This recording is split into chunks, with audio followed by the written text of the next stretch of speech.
Oke, selamat pagi semua. Apa kabar? Buat yang lagi puasa, semangat ya.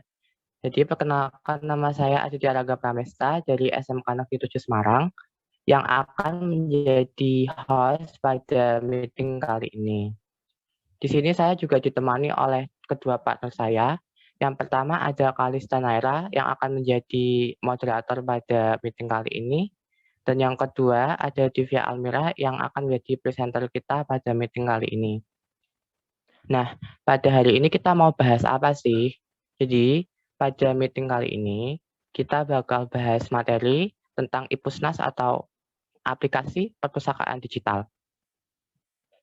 Nah, untuk informasi yang lebih detailnya akan saya serahkan langsung kepada moderator kita pada meeting kali ini, yaitu Kak Kalista. Silakan Kak Kalista. Terima kasih Kak Randen. Baik, selamat pagi. Pada kesempatan kali ini kita punya presenter yang berprestasi dan cantik banget nih.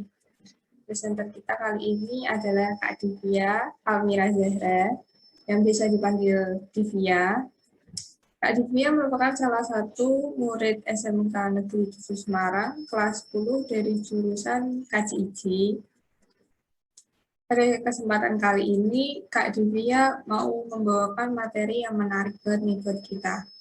Materi tentang perpustakaan digital atau IPUSNAS. Materinya bakal menambah wawasan banget sih. Tanpa berlama-lama lagi, mari kita langsung persilakan presenter untuk memulai presentasinya.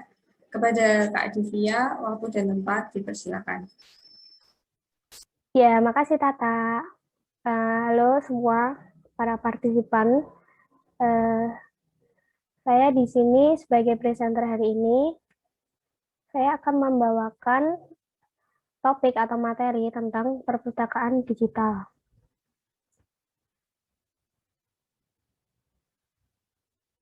Apa sudah bisa kelihatan PPT-nya? Udah. Oke.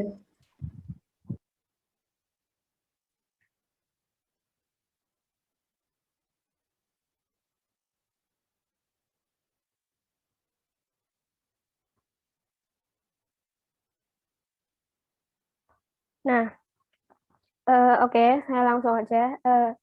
Materi yang saya bawakan hari ini kan tentang perpustakaan digital. Tapi sebelum masuk ke penjelasan lebih lanjut tentang perpustakaan digital, saya ingin ngasih sedikit intermezzo dulu nih di bagian awal, yaitu tentang pengertian, tujuan, fungsi, dan jenis-jenis perpustakaan. Langsung aja kita masuk ke pengertian perpustakaan. Ketika kita mendengar kata perpustakaan, tentu nggak sedikit dari kita yang akan langsung kepikiran soal deretan buku yang disusun rapi dalam satu rak di sebuah ruangan, gitu kan ya. Tapi sebenarnya kalau kita mau memperhatikan lebih lanjut itu, kalimat ini tuh emang nggak salah ya. Dan pendapat seperti itu memang kelihatan benar. Tapi sebenarnya kalau kita mau memperhatikan lebih jauh, hal itu belum cukup untuk menjelaskan maksud atau pengertian dari perpustakaan. Ya karena kalau cuma sederet buku yang disusun rapi dalam rak buku di suatu ruangan, semua toko buku di mana-mana juga begitu kan aturannya. Nah, lalu apa sih pengertian dari perpustakaan itu? Nah, menurut Undang-Undang Perpustakaan pada bab 1 pasal 1 menyatakan bahwa perpustakaan adalah institusi yang mengumpulkan pengetahuan tercetak dan terekam, mengelolanya dengan cara khusus guna memenuhi kebutuhan intelektualitas para penggunanya melalui beragam cara interaksi pengetahuan. Sedangkan menurut Profesor Sulistyo Basuki, perpustakaan diartikan sebagai sebuah ruangan atau gedung yang digunakan untuk menyimpan buku dan terbitan lainnya yang biasanya disimpan berdasarkan tata susunan tertentu yang digunakan pembaca, bukan untuk dijual.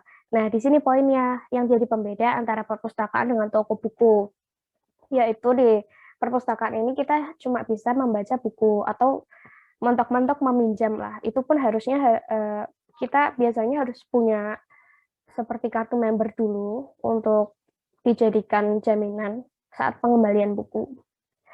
Lalu ke poin kedua, tujuan perpustakaan adalah untuk memberikan kesempatan dan dorongan melalui jasa pelayanan perpustakaan agar para masyarakat dapat mendidik dirinya sendiri secara berkesinambungan, dapat tanggap dalam kemajuan pada berbagai lapangan ilmu pengetahuan, kehidupan sosial dan politik, dapat memelihara kemampuan berpikir yang konstruktif untuk menjadi keluarga dan masyarakat yang lebih baik, dapat mengembangkan kemampuan berpikir kreatif, membina rohani dan menggunakan kemampuannya untuk dapat menghargai hasil seni dan karya manusia, dapat meningkatkan taraf kehidupan sehari-hari dan lapangan pekerjaannya, serta dapat menggunakan waktu senggang dengan baik yang bermanfaat bagi kehidupan pribadi dan sosial.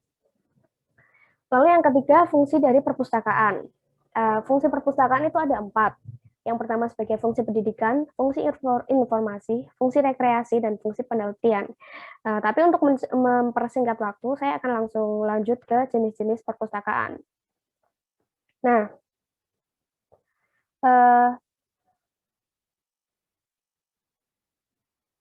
IFLA atau International Federation of Library Association mengelompokkan perpustakaan menjadi 5 jenis, yaitu ada perpustakaan nasional, perpustakaan umum, perpustakaan perguruan tinggi, perpustakaan sekolah, dan perpustakaan khusus. Nah, tapi selain kelima jenis perpustakaan yang dikelompokkan oleh IFLA ini, dalam kehidupan sehari-hari kita juga biasa menemukan jenis-jenis perpustakaan lain. Di antaranya ada 3. Yang pertama, perpustakaan wilayah. Kalau setahu saya, di Semarang ini, di kota Semarang ini, ada 2 perpustakaan wilayah, yaitu Perpustakaan Provinsi Jawa Tengah dan Perpustakaan Kota Semarang. Kalau Perpustakaan Provinsi Jawa Tengah ini letaknya di sebelah Taman Budaya Raden Saleh, dekatnya Wonderia di daerah Sriwijaya. Tapi kalau yang Perpustakaan Kota Semarang ada di seberangnya kampus Udinus di dekat Tugu Muda. Lalu yang 2 setelahnya yaitu perpustakaan keliling dan perpustakaan digital. Nah, di antara ketiga perpustakaan ini saya akan menjelaskan lebih lanjut tentang perpustakaan digital. Langsung aja ke pengertian perpustakaan digital. adalah perpustakaan yang mempunyai koleksi buku sebagian besar dalam bentuk format digital atau biasa kita sebut dengan e-book dan biasa diakses dengan komputer. Tapi seiring perkembangan zaman dan teknologi, perpustakaan digital ini nggak cuma stuck bisa diakses di komputer gitu, udah bisa juga dengan gampangnya diakses lewat handphone. Nah, lalu pernah nggak sih kalian bertanya-tanya tentang apa sebenarnya motif dari perpustakaan digital ini? Mengapa diperlukan adanya perpustakaan digital? Apakah perpustakaan konvensional yang koleksi bukunya udah sebanyak itu tuh masih kurang? Nah, jawabannya akan kita temukan pada poin berikut ini, yaitu motif-motif yang mendasari pengembangan perpustakaan digital. Yang pertama, karena terbatasnya akses terhadap dokumen pada perpustakaan konvensional. Karena pengguna kan harus datang untuk mendapat dokumen yang diinginkan, atau bisa juga sih melalui jasa pos. Nah, maka untuk mengatasi keterbatasan ini, perpustakaan digital diharap mampu untuk menyediakan akses cepat terhadap katalog dan bibliografi, serta isi buku, jurnal, dan koleksi perpustakaan lainnya secara lengkap. Lalu yang kedua, dikarenakan oleh kemampuan sistem perpustakaan digital untuk mencari database atau data koleksi yang mengandung karakter tertentu, baik sebagai kata ataupun sebagai bagian kata. Karena di perpustakaan konvensional, penelusuran seperti ini tidak mungkin dilakukan. Lalu yang ketiga, ada untuk menyederhanakan perawatan kontrol harian atas koleksi perpustakaan. Yang keempat, untuk mengurangi bahkan menghilangkan tugas-tugas staf tertentu, seperti misalnya menaruh terbitan baru di rak atau mengembalikan buku yang selesai dipinjam ke rak lagi dan lain sebagainya. Dan yang terakhir, untuk mengurangi penggunaan ruangan yang semakin terbatas dan mahal. Lalu ada nih salah satu bentuk perpustakaan digital atau e-Pusnas. Mungkin teman-teman sekalian masih sering asing ya, masih sering kali terasa asing mendengar kata e-Pusnas ini, atau mungkin bahkan ada beberapa yang baru pertama kali mendengar kata e-Pusnas. Nah, jadi sebenarnya apa sih e-Pusnas itu? e-Pusnas ini merupakan aplikasi perpustakaan digital atau e-pustaka berbasis media sosial yang dilengkapi dengan e-reader untuk membaca e-book di dalamnya. e-Pusnas ini merupakan persembahan dari Badan Perpustakaan Nasional Indonesia atau Perpusnas Indonesia yang bekerja sama dengan Aksa Maraya sebagai pengembang aplikasinya. e-Pusnas ini sudah diluncurkan sejak 16 Agustus 2016 lalu loh. Nah, e-Pusnas juga bisa diunduh di Play Store, App Store, dan di situs www.epusnas.id. Lalu, ada dalam e-Pusnas tuh ada fitur utama yang diantaranya adalah koleksi buku, e-pustaka, feed, rak buku, dan e-reader. Saya akan jelaskan satu persatu secara singkat bahwa fitur koleksi buku, yang pertama fitur koleksi buku itu fitur yang mengantarkan pengguna untuk menjelajahi ribuan judul e-book yang ada di e-Pusnas. Jadi di sini, di fitur ini, pengguna bebas memilih judul yang diinginkan untuk kemudian dipinjam dan dibaca hanya dengan ujung jari. Lalu yang kedua ada e-pustaka. E-pustaka. Di fitur ini berisi koleksi e-book dari orang-orang atau institusi tertentu. Jadi kita bisa bergabung di dalamnya untuk bisa membaca koleksi orang-orang tersebut. Nah, di sini di e-Pusnas ini kalau kalian punya aplikasinya, di fitur e-pustaka itu kita bisa melihat koleksi milik Bapak Presiden Jokowi, milik Wapres Yusuf Kalla, milik waktu Wapresnya masih Yusuf Kalla, terus milik Mendikbud Muhadjir Effendi yang dulu, lalu milik Kepala Perpusnas Muhammad Syarif Bando dan Najwa Shihab. Nah, Najwa Shihab ini satu-satunya orang di luar pemerintahan yang koleksinya masuk di aplikasi e-Pusnas. Lalu ada fitur feed. Karena basisnya adalah media sosial, sama seperti Instagram, sebenarnya di e-Pusnas pengguna ini juga dapat saling follow satu sama lain. Nah, nanti setelahnya aktivitas orang-orang yang sudah dijadikan mutual ini akan muncul di fitur feed, seperti misalnya sedang membaca buku apa, atau baru selesai membaca buku apa, atau bahkan hendak merekomendasikan buku apa. Lalu ada fitur rak buku. Rak buku ini merupakan rak buku virtual lebih tepatnya, milik pengguna, di mana semua riwayat peminjaman buku tersimpan di dalamnya. Lalu yang terakhir ada fitur e-reader. Nah, fitur e-reader inilah yang paling memudahkan menurut saya, karena pengguna bisa langsung membaca e-book yang sudah dipilih. Tidak perlu lagi menginstal aplikasi e-reader lain untuk membaca e-book tersebut. Lalu, bagaimana cara meminjam buku di Ipusnas? Nah, sebelumnya nih, sama seperti perpustakaan konvensional, untuk membaca e-book milik Ipusnas, pengguna juga harus meminjam loh. Nah, tapi Ipusnas hanya memberi jangka waktu 3 hari atau 5 hari untuk beberapa buku tertentu sebagai masa peminjaman. Jadi selesai atau tidak selesai pengguna membaca, begitu masa peminjaman telah habis, maka secara otomatis e-book tersebut akan hilang sendirinya dari rak buku. Dan jika ingin membacanya lagi, maka harus juga dilakukan peminjaman ulang. Nah, lalu bagaimana caranya meminjam? Yang pertama, kita harus registrasi akun terlebih dahulu. Nah, kemudian setelah, tapi kalau registrasi akun, ya caranya gimana ya? Itu sih, sama kayak kalau kita daftar akun di setiap aplikasi, yang mana dengan cara email dan segala macamnya ya. Lalu setelah berhasil mendaftarkan akun, nanti itu langsung akan muncul di beranda atau di homepage aplikasi ini. Di bagian pojok kanan atas itu ada fitur pencarian. Nah, itu gunanya untuk mengetikkan judul buku, atau bisa juga sih ditulis penulis dari judul buku yang sedang dicari. Terus nanti kalau udah ditulis itu, akan muncul pilihan berbagai macam buku-buku dari penulisnya. Nah, setelah kita menemukan judul buku yang tepat, kita klik bukunya. Setelah klik buku itu nanti akan muncul yang namanya detail buku. Nah, di detail buku ini ada tombol pinjam, dan tekan pinjam untuk meminjam buku tersebut. Kalau buku sedang dipinjam pembaca lain, maka aplikasi Ipusnas akan menampilkan keterangan antrean. Tapi kalau tidak sedang dibaca oleh siapa-siapa, nanti yang akan muncul setelah kita menekan tombol pinjam adalah tombol download. Nah, kita harus download buku itu untuk nantinya bisa dibaca online maupun offline. Lalu, e-book yang sudah dipinjam dan terunduh akan otomatis tersimpan pada fitur rak buku. Jadi kalau mau baca ya tinggal kita buka fitur rak buku, lalu pilih buku yang mau dibaca. Bisa sih sebenarnya dibaca kapan aja, asal dalam jangka waktu 3-5 hari. Karena setelah itu kalau selesai tidak selesai, bukunya akan hilang sendiri dari fitur rak buku. Dan yang terakhir, untuk mengembalikan buku. Setelah minjam buku, pastinya harus dikembalikan dong. Nah, caranya gimana? Caranya kita pergi ke fitur rak buku, kemudian nanti di sampul alias judul e-booknya itu akan muncul titik 3.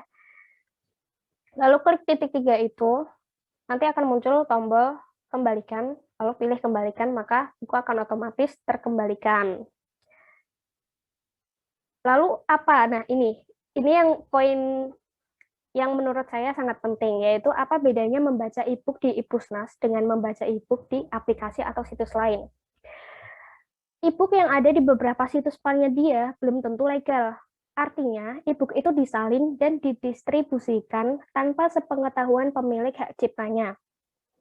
Jadi kalau kita ngunduh buku itu sama aja kayak mencuri, karena kalau mau membaca e-book kan sama seperti membaca buku, harus dibeli terlebih dahulu.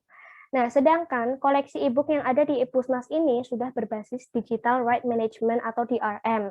DRM itu apa sih? DRM itu adalah pendekatan sistematik perlindungan hak cipta. Beli e-book itu, Ipusnas sudah membeli e-book itu secara resmi, sehingga mereka bisa mendistribusikannya, tetapi secara terbatas. Itu sebabnya pengguna hanya bisa meminjam lewat aplikasi Ipusnas untuk kemudian dikembalikan lagi ya.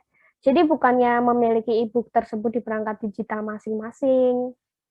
Nah, lalu kita masuk ke manfaat terciptanya aplikasi Ipusnas.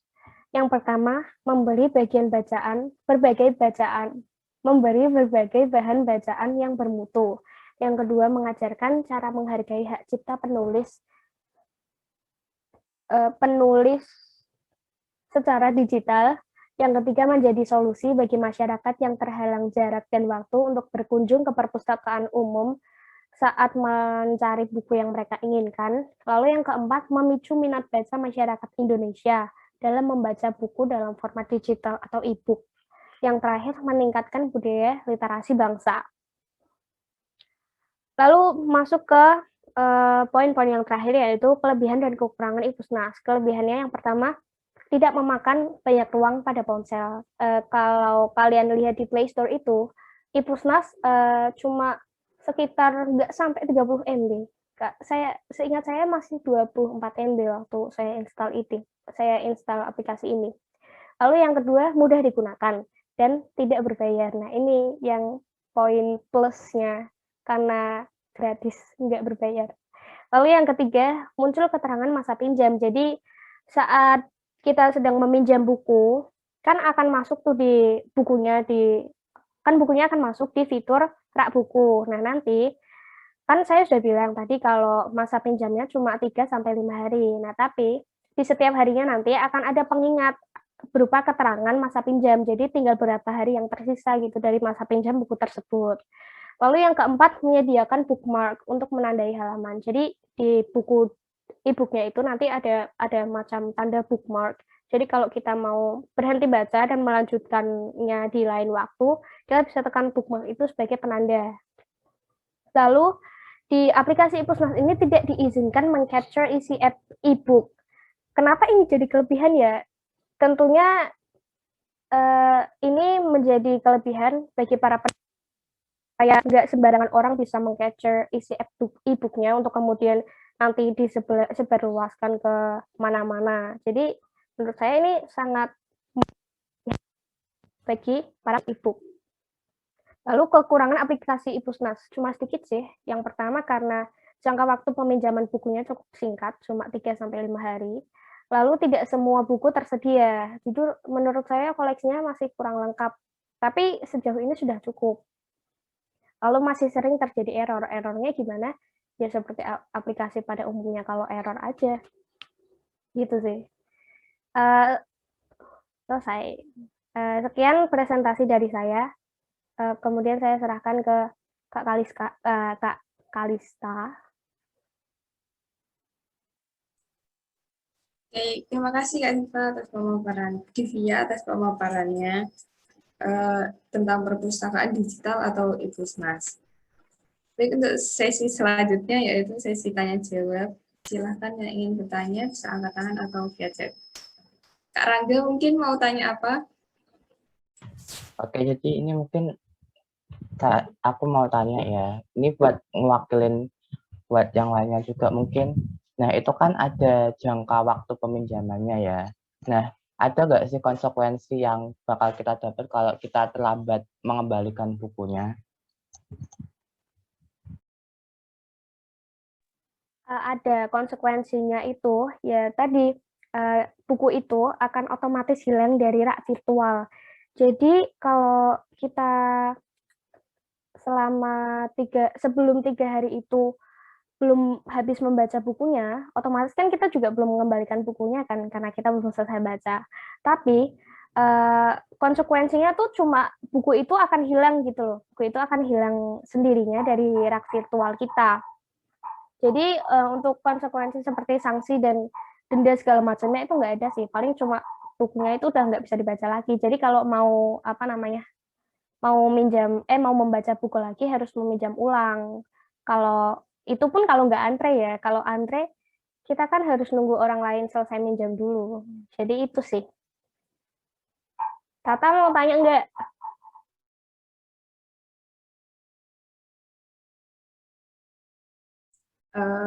Mau tanya nih, kalau apa ya?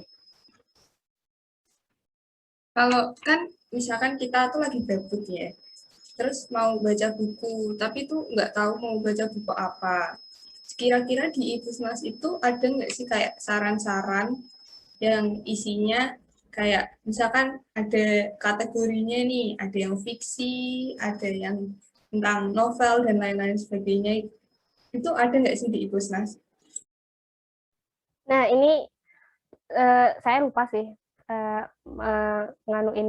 saya lupa jelasin tadi. Kalau di homepage waktu di beranda atau lebih tepatnya di fitur koleksi buku, itu tuh di bagian atasnya nanti akan ada tulisan kategori, terus di ujungnya ada segitiga kebalik.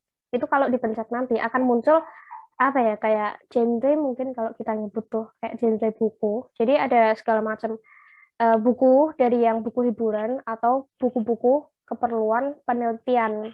Ada kok, bisa dipilih. Kalau saya sendiri sih milih kategori di situ fiksi ya, yang fiksi. Karena kalau yang lain-lain tuh untuk anak seusia saya masih bahasanya terlalu berat, bukunya terlalu berat gitu. Bisa kok tapi dipilih kategorinya.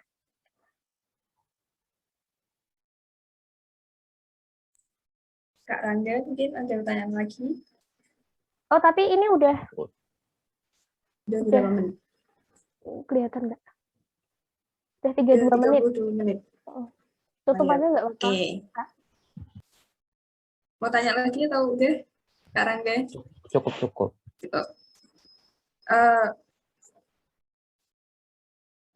Oke. Oke, jika tidak ada, baik sebelum sesi penutupan, mungkin Kak Divya bisa memberikan closing statement atau kesimpulan dari materi yang dipaparkan tadi. Silakan. Ya. Jadi kesimpulan dari presentasi saya hari ini adalah dengan adanya perpustakaan digital ini diharapkan bisa menunjang minat baca masyarakat Indonesia terhadap buku atau e-book yang resmi. Apalagi Perpus Nasional Indonesia sendiri sampai menciptakan aplikasi perpustakaan digital yang koleksi e-book di dalamnya sudah cukup lengkap. Dengan ini pula diharapkan tindakan pelanggaran hak cipta seperti menyebarluaskan e-book melalui PDF tanpa sepengetahuan pemilik hak ciptanya dapat berkurang dengan adanya aplikasi Ipusnas tersebut, yang mana sudah terjamin bahwa semua koleksi buku di dalamnya adalah legal dan tidak melanggar hak cipta. Itu sih. Terima kasih. Oke, terima kasih untuk Kak Divya. Baik, tugas saya sebagai moderator, saya Kalista Naira, saya kembalikan lagi kepada Kak Rangga. Ya, makasih Tata. Oke, jadi gimana nih? Mungkin dari pemaparan Kak Divya tadi mungkin udah ada gambaran ya. Jadi buat kalian semua yang misalkan bosen atau pengen baca buku tapi enggak bisa karena terhalang COVID, mungkin bisa mendownload Ipusnas. Oke, jadi sekian dulu pertemuan pada kali ini. Apabila ada kesalahan kata baik dari saya sebagai host maupun dari Kalista sebagai moderator dan juga Divya sebagai presenternya, kami mohon maaf sebesar-besarnya. Terima kasih karena sudah join meeting ini. Bye-bye. Makasih semua, bisa live kok.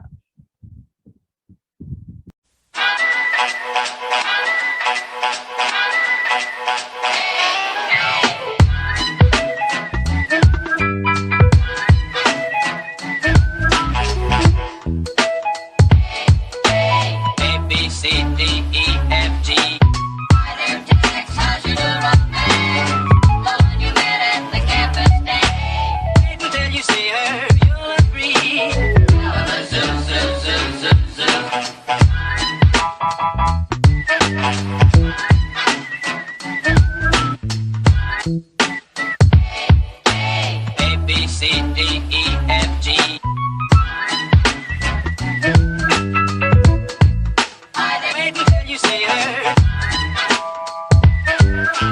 A, B, C, D.